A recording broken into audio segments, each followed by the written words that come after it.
You got a marriage on the rocks and it's starting to suck. You got some intimacy issues and your sex life stuck. Put yourself in the hands of Mrs. Jessica Weeks. She's got all the marriage hacks, tips, tricks, and tweaks. She's bringing truth about marriage, laying myths to rest. Taking on the hard topics no one else will address.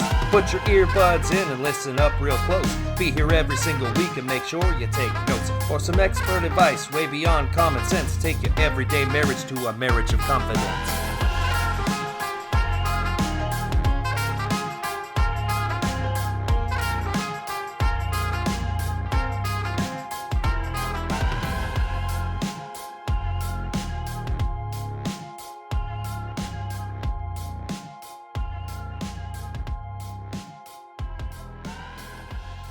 This is the Confident Marriage Podcast, and I'm your host, Jessica. And I'm your co-host, Sean. Thank you for joining us for a very special episode of the Confident Marriage. But before we get started, please don't forget to subscribe to the podcast. If you have a favorite app that you use to listen to podcasts, just search our name. We're on all the popular podcasts, so you should find us. And also like and follow us on Facebook at The Confident Marriage, Twitter, The C Marriage Show, and Instagram, Confident Marriage. It really does mean a lot to us to see you guys supporting the show in those little ways. Every time we get a like, a follow, a subscription, or review, we get super excited and giddy, don't we, Sean? We do. I don't think that will ever get old for us. Every single one of you matter. And I don't think that's something that we could ever take for granted, because you are why we do what we do. That's right. We're here and we do this because of you. You can also subscribe to our new newsletter if you haven't already. When you're on the mailing list, you get first dibs on new podcasts before anyone else, exclusive news, and more. You can do all that and get all the social media links on our website, www.theconfidentmarriage.com. Yes, please do that. I've been working really hard on the newsletters. I hope you guys like it. If you're checking us out for the first time, welcome. Hi. We're so glad that you found us. We're a little different here. Sean and I have been through it all between personal life and our marriage. And we really have the tried and true experience, the knowledge, and the success. Though we are both very much still a work in progress. Definitely. Yeah. We don't have it all figured out, nor do we even try to pretend that we do. We really shouldn't have made it. No, we shouldn't have. Neither of us. But we buckled down and put in a lot of hard work, and we did this through research and drawing on our personal experience, and we used our determination and drew on a lot of inner strength to defy those odds. All that we do comes from a genuine desire to pass on what we've learned and genuinely help others. We feel so blessed to be here where we are, and this is our way to pay forward what was given to us. Most definitely. So if you're one of our regular listeners, we're so happy to have you back, and we're grateful to have you as a part of the Confident Marriage family. We really do appreciate your support, and we hope you share us with others. We have a whole bunch of exciting news coming for you guys in the next few weeks. So make sure you stay tuned, stay connected, because we'll announce those as they come. I think that you guys are really going to love it all. I talked about the contest last week, and we do have a winner. I announced him on Facebook, Instagram, and Twitter. Yeah. So I'm super excited for him.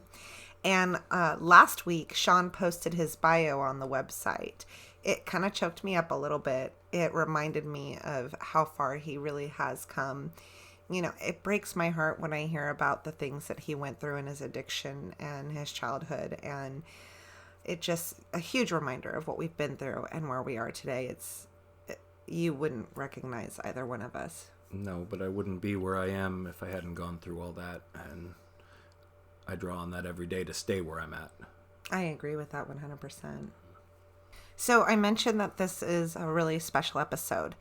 Sean and I really wanted to touch on the effects of COVID, but I'm not talking about health-wise. I'm talking about in your family, in your home, in your marriage, because COVID hasn't just hurt people physically, and may God rest the souls of those who have passed. It's awful, but the day-to-day routines, the day-to-day life has just completely come to a stop. And there is so much going on, so many wheels spinning at the same time. We really felt like we wanted to dedicate this episode to helping all of those families who are really, really struggling with the effects of this horrible disease. So, a couple years ago, I think there was a show on cable TV or on network TV called The New Normal. Well, guess what? We're living in the new normal now, and it's been almost a year since we've been under the specter of this pandemic. And, take or leave what you want. It's been all over the place, and people are so opinionated on it, and we're not going to get into any of that here, but we want to deal with some of the concrete things that are affecting everyone. So, several new problems and dynamics in the world, in the family, in your personal life, in your career. And so a lot of things are coming up for all of us, and a lot of them are things that I had to deal with during my addiction and in getting over that addiction. So there's a lot of negative internal processes that I and every other addict go through in the midst of addiction and trying to come out of that addiction. And one of them is living in fear and living in uncertainty and having anxiety.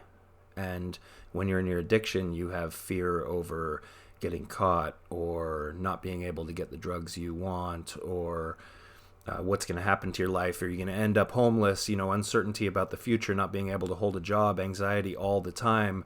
And I think everybody is kind of going through that now. People are living in fear about many things, about their health, about their future, about their employment, about finances, about what's going to happen in this country, what's going to happen to the world. Is this the new normal? Is this going to be our new reality?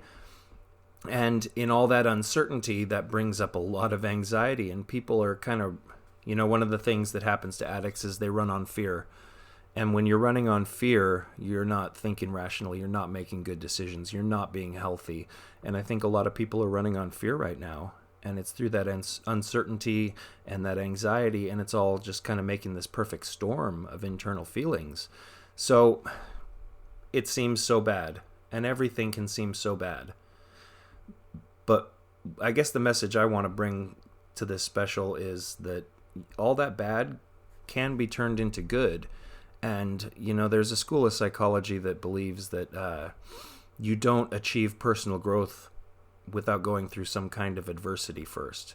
You have to have some kind of conflict and resolve that conflict in order to achieve growth. So I came up with my handy little equation because I'm kind of a science nerd. And what I came up with and what I want to pass on to you is adversity plus perseverance equals strength and growth. And in this time that we are stuck at home and we can't continue with our normal day-to-day activities, there's a way to take all that time and turn it into something useful and grow yourself as a person and grow yourself as a family, grow yourself in your marriage. And we want to talk about how you can turn all this adversity into strength and growth. Absolutely. That was wonderful. So the first topic that I would like to start with is one that we're all having a hard time admitting, but we're all experiencing, and that's too much time together. It's bittersweet. We always wish that we were home more, and yet here we are, and we're wishing that we could get out more. And so really it's a time to really connect with your family. So just a little personal story here. So when all this went down, so I work far away from home, and I'm usually gone all the time during the week. Like I leave the house at 4 a.m, 3 a.m, and I'm not home till 6:30 at night. Yeah. So I'm always wanting more time at home. Everybody's always wanting more time for us to be together. And then all of a sudden they shut the job I was on down, and I was furloughed. And for 2.5 months, we were all crammed in the house together. Me, Jessica, the kids, everybody. Yep. And so we had to learn ways to cope. Yeah. And so when you experience that too much time together, there's some things that you can do to kind of recenter yourself, to find those moments of peace and calm those nerves, and maybe a little bit of claustrophobia. One of those ways is maybe do some quiet time in separate rooms when things start getting a little too loud or hectic, or everybody just seems to kind of be getting on each other's nerves. That never happens here. Right. One of the things that you could do is quiet time for each person. Maybe go to separate rooms and read or listen to music on the headphones, or work on a little project you've wanted to do. Duct tape the kids to a tree. That's against the law. I'm just kidding. Don't do that. No. But just kind of use some time to separate. And it really does teach the kids some independence and kind of how to calm themselves and find something to do outside of getting in mom and dad's hair. Right. Another one that is really, really helpful is a daily schedule for you and the kids, especially if you're working from home. That is a lifesaver. It's really difficult to put a schedule together and to implement it, but after a few weeks, I promise you guys will get the hang of it, and it will be the lifesaver. Structure is super important, especially the kids, little kids. Yeah, they really, really need that. So start by brainstorming on what are the things that you want to accomplish through the day and what you want your daily schedule to look like. And then Google templates for schedules. Type it up, print it out, and give everybody their schedule and have them be on the same page with you. It really, really helps a lot. And for the kids, it'll bring a little, so everything's so uncertain nowadays from day to day. It'll bring certainty to the kids. They'll know what to expect each day. Exactly. I think. Yeah. Another one is get some exercise. Go for a walk by yourself if you can. When Sean first was furloughed, he and I went for a walk every single morning, and sometimes even in the evenings, and it was super, super awesome. It was nice. We have the privilege of having a teenager at home, so she was able to watch our little one. Free babysitting. If you don't have that privilege, if there are people that you are in contact with and you do see, then see if you can lean on them, or wait till your spouse is home if they're out of the home, or you and your spouse take turns going for that walk. But that walk alone, it doesn't have to be brisk. You don't have to be going out there to lose a whole bunch of weight. Just a walk for 10-20 minutes can really clear your mind, and that fresh air, it's just refreshing. Get out of the house for a little bit. Yeah. Another thing that you can do, it allows you to kind of break away from the family and the whole dynamic and gives you something to look forward to. Learn a new language or a new skill that you've wanted to try. Muy bueno. See. My husband knows more Spanish than I do, which is super confusing because my family is from Nicaragua. And, Ay, ay, ay, que lástima. and he's a total white boy. But so I laugh at myself because I didn't learn Spanish, and there's reasons for that. I'll get into it another time. But I am working on my Spanish, and my grandmother is very, very proud that I'm learning my native language. But another thing you can do is pick up a hobby, find something that's safe and something you've always wanted to do. If you can't get out there and do it right now because COVID will prohibit you from really doing it, then start research and prepare for that hobby. So when things are safer, you can jump right in and do it.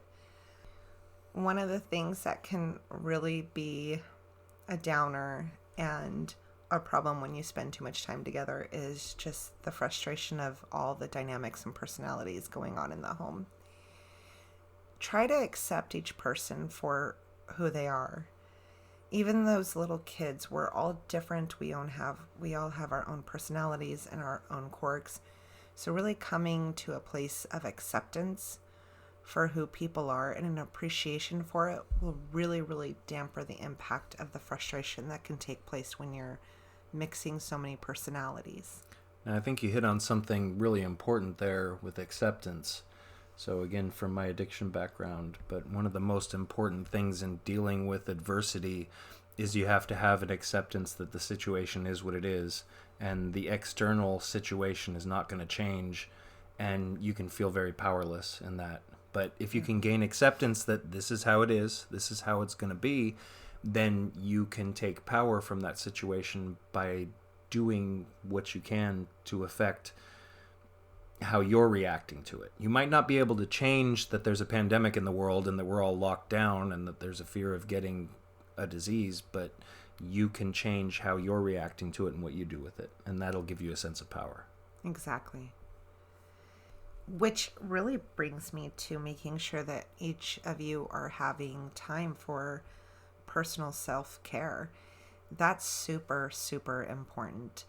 When you have so much going on around you and you don't really have much time to yourself, getting that time in alone is gonna be the savior of you. So for me, that's baths, that's playing a little game on my phone, watching a little bit of TV. For Sean, he likes to typically watch football or work on a project he's been wanting to do around the house. I putter around the house a lot. Yeah. And so making sure that each parent is getting that self-care time is really, really important for your mental health and will really help you stay centered and focused. Now, there are other problems that can come up with too much time together that are in a whole different hemisphere from what we're talking about, and these are serious problems, and I'm talking about things like emotional abuse, physical abuse, sexual abuse, drug abuse, and if these are problems in your personal life or in your relationship, they're all going to be magnified, especially if you're stuck at home with someone who has those tendencies. And what we're talking about here is not on that level, and if you're having any of those kind of things going on, there are ways that you can get help, even if you feel trapped right now because of the situation in the world. And we will make sure to list some resources that can help you. We list them on the website? We would list them in the show notes. Okay. Yeah. We will have those resources in the show notes. Those are serious problems that we can't help with. We're not qualified. Right. Well, especially with the drug addiction and the alcoholism, it's really hard to get to meetings right now, and a lot of people are struggling staying clean and staying sober, and we don't want to see you or your family suffer. So definitely seek help. If you need a little bit of guidance and help in that, email me, and I will get you in contact with some people to help you. So this all seems so sobering, and it's not our usual happy-go-lucky, yay episode. It's been a horrible year. It has. It really has. Pandemic, protests, California burned to the ground. Not quite. Hurricane after hurricane. No, it's been a bad Come on, year. 2021. No, stop it. It's got to be better than this. No, don't jinx it. So for the kids, keeping them really active. Again, those walks, go outside to play, whether it's the backyard or the front yard. Teach them to ride a bike or take them for a bike ride. Keeping the kids active is super important for them. They are so used to running around on the playground, on their recess, or going to the park. And they really are these little balls of energy who need to just kind of run around. So yeah. My daughter wasn't like that so much, but our son is most definitely. Tasmanian devil. Yes. Yeah, so keep them active. That'll really help keep them calm and centered and give them a feeling of like some normalcy and fun. Make them more integrated into the household operations. So, talk about what is going to be happening with the family and what's going to be happening in the household and start to include them in that. Things that you and your wife would normally discuss about, what chores need to be done, what's for dinner, what activities we're going to do. You can start including the kids in that. Hey, son or daughter, is there anything you'd like to cook this week? Would you like to learn how to bake? Is there something you'd like for dinner? Help me make out this chart to see who does what chores when. That's really good, yeah. One of the things that I do with our kids is we'll grab takeout once or twice a week, and so I'll ask them, what do you guys want for dinner tonight? Pick anything. And our 4-year-old always wants burritos every single time. Oh, we're tired of burritos. Yeah. With the little one, I have him help me around the house. He'll follow me around the house, and I'll give him quote unquote jobs. And so these jobs consist of little chores that are appropriate for his age. So would you help me take the trash out? Would you go put the cup on the counter? Would you help me feed the animals? So kind of keeping them active with me and moving around and doing things makes them feel special and like they're big. And then my teenage daughter, she has a list of chores that she has to do. And we have to hold a gun to her head to make her do any of them. It is very hard to get teenagers to do chores, but she does have a list of chores that she's got to do. So those are ways that you can get them integrated and really teach them about, being an adulting. It's Right. Lots of fun. And one thing you want to avoid, and it's so hard this day and age, is try to limit electronics time. I know when you're stuck at home, it's so easy to turn on the TV or get onto YouTube or watch a movie or play video games, but make sure that's not all they're doing all day long. It's not good for their brain. No. Though one of the things that I do with our teenager, though, is I have her watch TED Talks and YouTube videos on things that are beneficial for her. So things like on organization or better study habits. And I had her watch a few videos on body image. So teenage girls and body image, those are some really big things. So I just went through TED Talks and YouTube and found things that I really felt like would be beneficial for her. So if you are going to do electronics, make sure that they're educational and helpful. Work in some of the educational. It's turning a bad thing into a good thing. It's a way for them to get a little self-improvement and self-growth that they wouldn't necessarily have time for otherwise. And so another thing you can do with the kids is, separate from their regular chores, talk to them about maybe performing acts of service for the family, acts of kindness for their siblings or for you or just for the household and the family in general. You can have them do little things separate from their chores that are spend a half hour drawing with your little brother, spend 10 minutes reading to your baby brother or sister. Or you could have the older ones maybe rake up the neighbors' leaves if they're Ooh, that's older. a good idea. Bring over some food to them, leave it at the porch and text or call them that there's some food there. Mm-hmm. Good. Maybe going through their toys and bagging up the toys and the books and the clothes that they don't use anymore and take it to a donation site for those who are needy. And also, don't keep your kids in the dark about what's going on in the world. And that doesn't mean you have to tell them everything about what's going on. Yeah, don't scare them. No, you don't have to scare them, but let them know and let them learn what's happening, because knowledge is power. And if they know about it, it takes a little bit of that fear out of it. And above everything, reassure them that this is temporary. This isn't how it's going to be a year from now. This isn't how it's going to be for the rest of their lives. This is temporary, and we're getting through it day by day. Yeah, I talk to our son often about what we're going to do when there's a vaccine, and the things that he used to love. I talk to him, we're going to be doing this soon again, and just wait for a little while. You'll be back in baseball, and you're going to have your friends, and I encourage him. I did get him a phone so he could talk with his friends. So now he calls his friends on Kids Messenger and he talks with his friends that he misses a lot. And they play games together and they laugh together. And it really is something that helps keep him feeling like he's connected and he hasn't lost his friends. Right. It was heartbreaking. He broke down crying one day and we asked him what was wrong. And he said, my friends don't want to see me anymore. They don't like me. And he didn't understand and couldn't process that they can't see him right now. And even explaining it to him, I don't think he quite got it. So he needed that connection with his friends. And that's the only way he's able to get it. Yeah. And through that, I think he understands a lot better that it's not just us. It's other people too. Right. And so now he gets it a lot better and he gets that connection. Right. So on the other side of too much time together is how to utilize quality time together as a family. And there's a couple of things that we've done that have been really, really awesome. And so one of them is a game night. You can do a board game, a card game, or even like a console game, a PS4 or an Xbox. My husband and I, we play Beat Saber with the kids and we have a blast. And it's highly physical impact, so you get a lot of exercise doing it too. You could cook together. Sean kind of talked about that earlier, but you could cook together as a family and have the kids maybe put the salad together or teach them how to flip eggs. I don't know. There's all kinds of different ways that kids can help with cooking. Yeah, we all love cooking over here, and I've taken the pandemic as time to try to learn how to smoke anything and everything meat. Oh, yes. He smoked a turkey for Thanksgiving, and it was the juiciest, most flavorful turkey I have ever had. It was pretty good. We posted it on Facebook, so you guys should check that out if you haven't.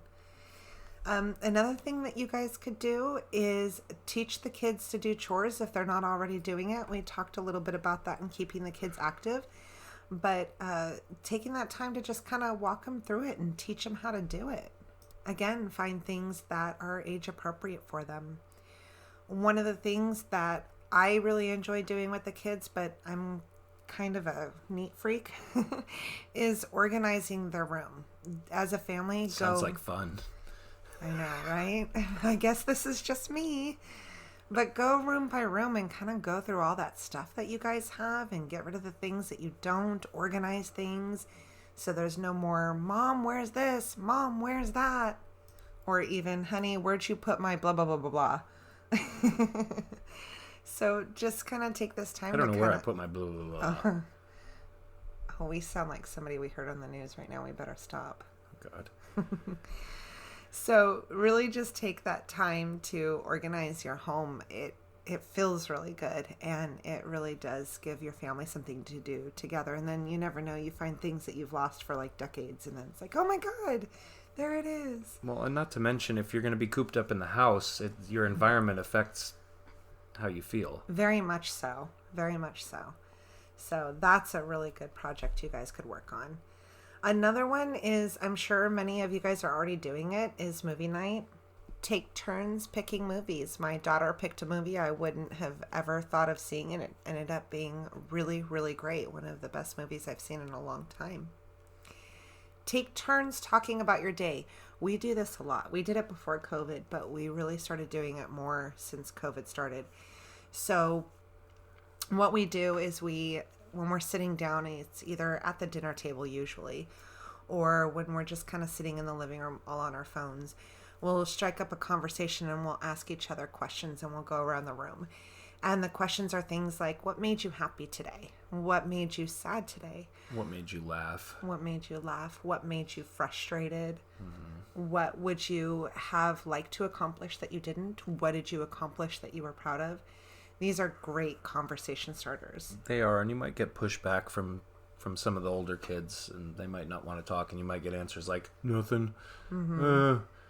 But, keep at it, and eventually when everybody else is interacting, they're going to jump into. Yeah, it's really, really great, and it's fun.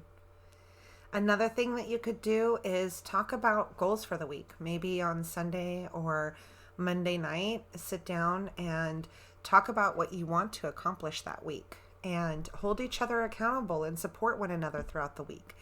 I want to lose weight. I've gained a little bit of COVID weight, which is super disheartening for me because I had lost 150 pounds and I've gained like 20 of that back. And I worked really hard to lose that weight. So. She looks amazing, ladies and gentlemen. Don't listen to her. You're blinded by love. Whatever it is, it's working. Which brings me back to exercising as a family. Walks, bike rides. Yeah, the kids love going on bike rides as a family. We were doing that quite a bit, and we've kind of stopped, but they could be really, really refreshing, and the kids have a blast. Some other things, I talked about this with the kids, but you can do it as a family, is pick some TED Talks and watch them together. Discuss it as a family. Maybe what did you find helpful about it? What did you like? What is something that you want to make sure you remember? How can you implement it in your life? Talking about it really helps you remember it. It's one of the key ways of remembering something after you've learned it, is to talk about it and discuss it and share what you've learned. And not only talking about your day with your family and taking turns there and talking about TED Talks or something else that you watched, but talk to your kids regularly about how they're dealing with everything going on. Find out how they're dealing with homeschool. Find out how they're liking or disliking being at home, how they're feeling about what's going on and what their fears are and what their hopes are. Yeah, really getting into the things that your kids are enjoying. Yeah, my son watches a certain YouTube channel, and it's so annoying, but I've started watching it with him and talking with him about it and spending time with him in it, and it's really helped us bond, even though it annoys the crap out of me. Yeah, so, I mean, kids are totally into the YouTube videos, so you can ask them about who they're watching on YouTube. Maybe have them share some of the videos with you. Play a game with them. We talked about movies. Get into a movie. If they're reading a book, ask them about the book. That's really a great way to spend time together as a family and show your kids that you're interested in them if it's not something you're already doing. Mm-hmm. Another one is reading a book together as a family.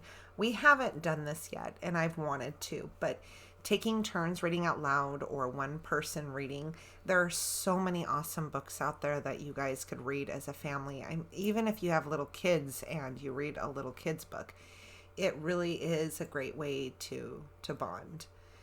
And I really do try to stay away from religion and spirituality on the show because we really are open-minded and unbiased people. We're not ones to say we believe one thing or another, or one way is the right way and the other is not. But whatever that spirituality, if there is one for you, whatever that looks like, maybe get back in touch with it as a family. Maybe if you believe in praying, pray together as a family. Read your Bible as a family. I wanted to say your book, but and if you're not into organized religion, which is fine, meditate together. Yeah. Could you imagine us trying to meditate with our son? Yeah, I don't think that would work out so well. That would be hilarious for the parents who try to do it with the younger kids. I guess if it doesn't work with the kids, just do it together, which... We've had some good times meditating together. Oh, goodness. I was just starting to go into focus on the marriage, and you had to take it there. Oh, we focused that night. Wow. Anyway. Your marriage. Last but not least, the whole purpose of this show is your marriage. God, your spouse can be really hard to deal with when you're home all the time. I think she's talking about me. No, I'm hard to deal with too. No. Just a little bit. No. She tried to rearrange the living room the other day. Again. If I could defend myself in that, I would, but I can't. So. And then decided that it was fine just the way it was, pretty much. And we put everything back. That hits almost every single topic. We had the kids involved. We got some exercise. With the kids involved. We brainstormed together. Our daughter sat on the couch. Whatever couch it was I was trying to move, she was sitting on it. So your marriage, it goes without saying that this is a really good time to get in some regular intimacy. If you have to schedule it, schedule it. If you could be spontaneous, be spontaneous. But getting in touch again, pun intended, getting in touch again with one another. I like this part of the show, ladies and gentlemen. I'm going to do my Barry White voice. Tell me more, honey. It really, really does recreate that bond. There's something about sexual intimacy that really brings two people together in a way that's hard to accomplish in any other situation. That's very true. It is. Very true. And make it fun, and I don't know how crazy you want to get with it, but you can make little fun challenges like, let's see how many rooms of the house we can be intimate in, or how many different times a day, or I don't know, explore it, have fun with it. Most definitely. Do it with your Barry White voice. Don't do that. Sorry. I do like it when he uses his country voice. I'm not going to do it on the radio. Oh. Ladies, maybe buy some new lingerie. I started including my husband in the ads I was getting for lingerie sales, and he enjoyed helping me find pieces, and then I'd order them, and then he got to see me in them. So that was a lot of fun. That was a lot of fun. Though I hate doing it because he doesn't let me stay in them long enough for me to... Dude, I put this on, and I did my hair and makeup, and now you want me to just take it all off. Do you know how much work this was? That's a whole other episode for a whole other show. So I think she'd be flattered that I just wanted to see her without all Says that she doesn't need any fancy dressing or anything. Oh, you're too charming. I can't win. So, more intimacy. Now I can use my country voice, little lady.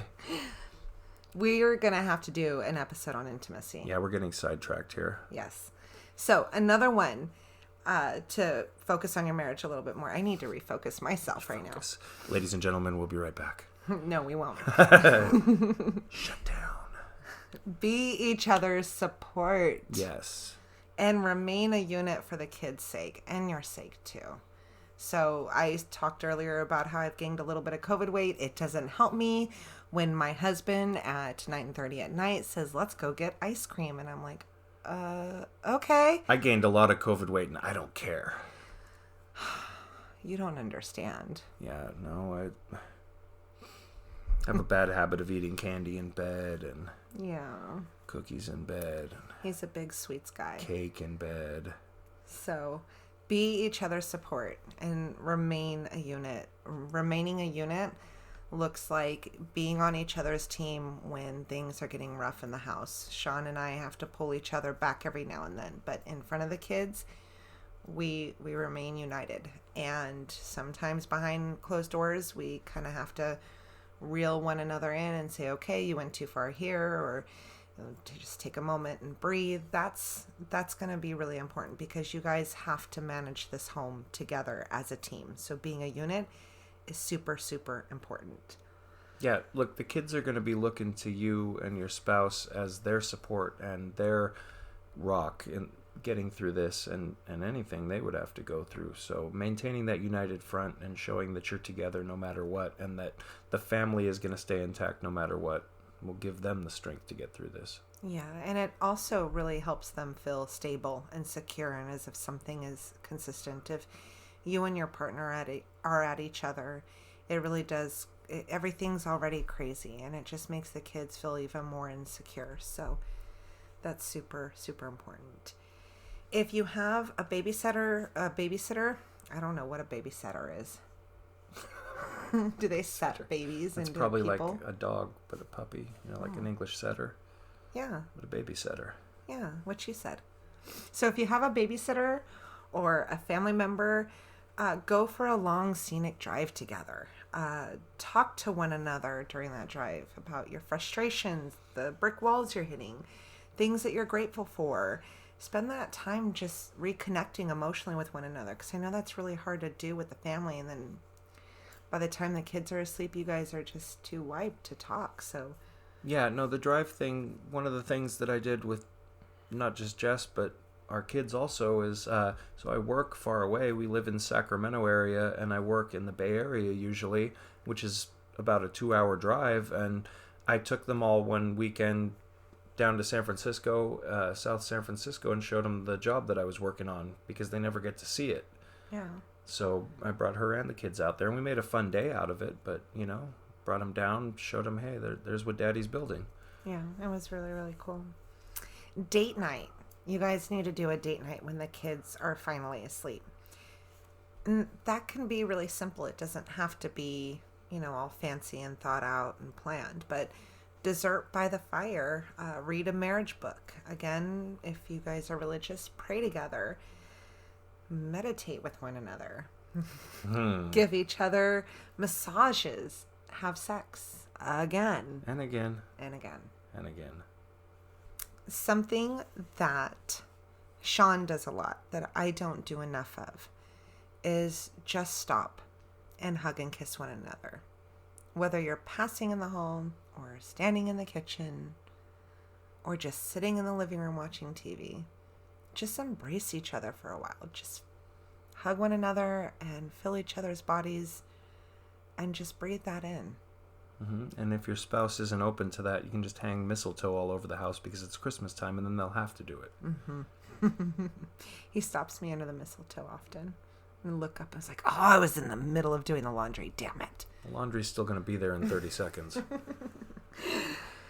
Go for walks alone. We've talked about this so much. Why am I so big on the walks? I guess we're going to need to start going on walks again. Message sent. Did you pick received? It? Good. And we had a simple date night the other night. we left the kids with a relative that we knew was going to be safe to leave them with, and we went and watched the Mike Tyson fight and just kind of chilled out and watched two 50-plus-year-olds. Well, they didn't really beat each other up. No. Snoop Dogg had the best line when he said, "It's like watching two of my uncles fight at a barbecue." If you guys missed that fight, oh my gosh, it was so much fun. We had a blast. So speaking of outdoors, you could always go in your backyard and lay a blanket out and just look at the stars. Mm-hmm. They're really, really beautiful. I mean, if you're in an area where you can see them, I know that there's some places that is really heavily populated and it's hard to see them, but if you can see them, that's really romantic. And even if you can't see the stars, just go out there and lay out on a blanket. Yeah, outside. You'll never know what it leads to. Put some romantic lighting on. Mm-hmm. Music. The other thing that you could do to connect your marriage a little bit more is call your parents together and talk to them as a unit, as a team. Sean will call his mom and he'll have her on speaker and we'll both talk to her at the same time and she'll talk to us. And it's actually a lot of fun and it helps grow that relationship between me and my mother-in-law. And we do it with my grandparents and my mom and dad, and we constantly make sure that we're calling those people that are close to us in our lives that we can't see on a regular basis, a couple of times a week. And remember, you guys aren't the only ones that crave that personal contact during this pandemic. Your relatives are probably craving that too. Yeah. Speaking of conversations, this is a good time to have some of those really deep conversations and be open with one another. You can use this time to really work on your marriage and address some of those issues that you've put on the back burner. Though I don't feel like this is a time to really dig into anything deep because everybody is already really stressed out and there's a lot going on. That is not to say that you should lie about things or not tell your spouse things, but where I'm trying to get with this is if you both really feel like maybe you could work on your finances a little bit more, talk about what that looks like and then maybe make a game plan for that. I think what you're trying to say is, obviously, if there's issues that need to be talked about that are present right now, talk about them, but don't try to save the world right now. Yeah, don't be doing too much. Don't DTM it right now, but take the time to improve the areas of your marriage that you feel you can improve together. Make a plan for your finances if you're not happy with how your finances are. Make a plan for your spiritual development as a family if you're not happy with where that is right now. What we're trying to say is you got time right now, probably. Yeah. Use it for something constructive. Don't sit there in fear and anxiety. Use it. Yeah. Is DTM still a thing? It's my thing. What does it mean? What if they don't know? Doing too much. DTM. I just wanted okay. You never know. Doing too much. Sometimes our daughter will say something and I'm just like, what is that? She's like, really, Mom? You don't know what that is? Yeah, no, they don't even have slang terms anymore. They just make noises. I don't even know what that means. Our son does that a lot now. I'm like, oh my goodness, where do you get that? And then we hear it, we're like, oh, that's where he got it. Those crazy kids. God, I hate it when they play on the lawn. Stay off my lawn. Lawns are for looking at, not for playing on. Okay. Grumpy old man has come back. Mm-hmm. It's probably past my bedtime. It is.